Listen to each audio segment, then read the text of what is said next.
açıdan olmadı ve biraz sıkıntıdır. Mineşşeytanirracim. Bismillahirrahmanirrahim. Elhamdülillahi Rabbil alemin. Vessalatu vesselamu ala Resulina Muhammedin ve ala alihi ve ashabihi ecma'in.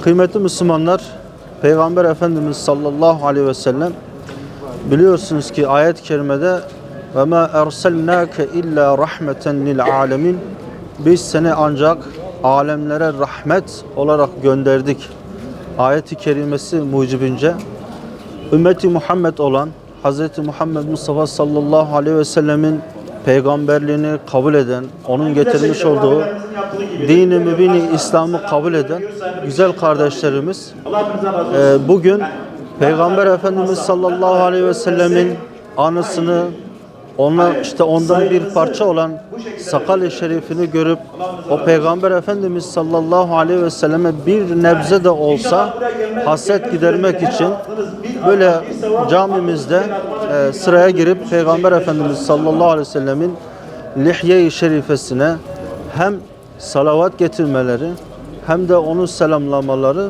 İslam aleminde birçok zamandan beri böyle bir gelenek haline gelmiştir ve bu gelenek uygulana gelmiştir. Şimdi kardeşlerim bugün saat 4'e kadar erkeklere ziyaret açılmıştır. Yarın ise saat 8 ile 16 arasında bayanlara açık olacaktır. Tabi şunu da söyleyeyim unutmadan, sadece Peygamber Efendimiz sallallahu aleyhi ve sellemin sakalını ziyaret etmek ne yazık ki bizi kurtarmayacaktır. Onun getirmiş olduğu başta Kur'an-ı Kerim olmak üzere onu anlayıp, onu öğrenip sonra onu hayatımıza tatbik konusunda Resulullah sallallahu aleyhi ve selleme uymamız gerekir. Sonra Resulullah sallallahu aleyhi ve sellemin bize bırakmış olduğu kendi sünnetleri, sünnet-i seniyeleri vardır. Bunlara da uymak gerekir. Onun için İslam alemi bugün paramparça, biliyorsunuz. Müslümanlar her biri bir tesbihin taneleri gibi darmadağın bir şekilde idame ediyoruz hayatımızı.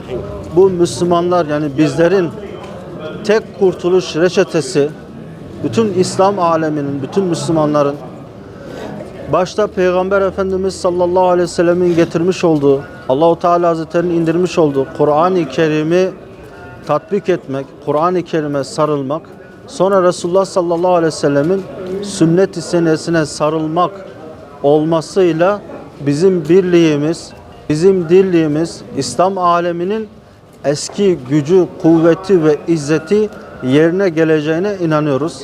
Ama maalesef bugün biz Kur'an'dan uzak, sünnetten uzak bir hayat yaşadığımız için İslam böyle darmadağın, Müslümanlar böyle küffarın ayakları altında zillet içinde yaşamaktadır. Ama Allah-u Teala Hazretleri murad ederse İslam dinini tekrar yeniden yeryüzüne yayacaktır. Allah-u Teala Hazretleri nurunu tamamlayacaktır. Bizler çalışırsak kendi lehimize çalışmış oluruz.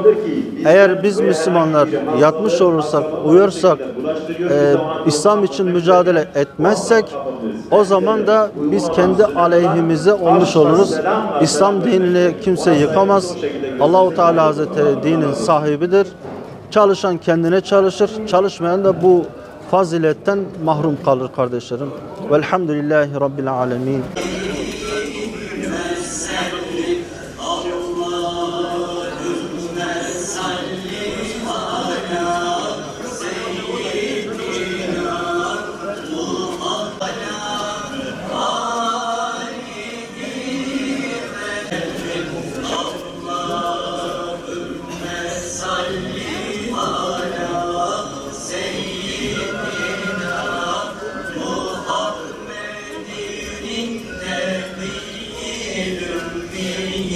Kardeşlerim, abilerim, ziyaretimizi karşına saygılı bir şekilde selam vermek şeklinde yaparsak daha iyi olur.